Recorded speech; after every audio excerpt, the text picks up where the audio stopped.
TV kowuok e kaunti ma Kisumu, an Sophie Sao. Kapod wantiere kaunti nindo ma Kisumu en ni jogo eko magin jokanyo mag duond od bura mar United Democratic Alliance UDA bade nindo ma Kisumu sanindi koro osechiwo mano nindo mabende en sir magisiro kod Jalup jatend piny owacho migosi William RUTO mano nindo chenro ne mar timo limbe gwenge eko ma Kisumu koromo dwe mano nindo manyien.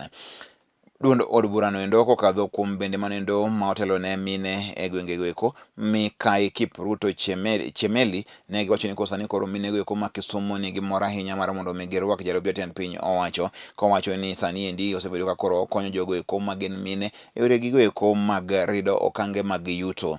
BEATRICE OMONDI mabende en achiel kuom jogo eko magin jokanyo mag UDA manendo e bade ma Kisumu wacho ni sani koro ber ma mondo mi koro jatend piny owacho migosi William RUTO odhi nyime koda ka chenro nendo mar jiwo jogo eko magin rowere koda kamine yore eko mag yuto.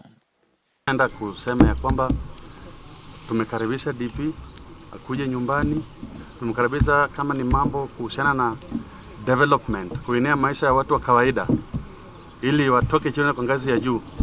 Tumemshukuru, tumekaribisha nyumbani, hatuna shida lolote, amekaribisha, kuna amani. We have called you to let you know that the DP is indeed coming. We are confirming he's coming to this place, Kisumu and the Jalup Nyanza region. And we want to thank KONDELE youth and the KONDELE businessmen for the welcome they gave to the Deputy President, and to confirm to them that there will be an empowerment program that the DP will give them when he comes down.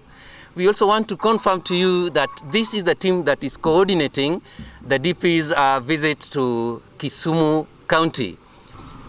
Just a simple quote. We should remember that economic empowerment is the key to independent mind and choices. So every single day someone is empowered economically, you can stand up and make your own choices. That is what UDA stands for.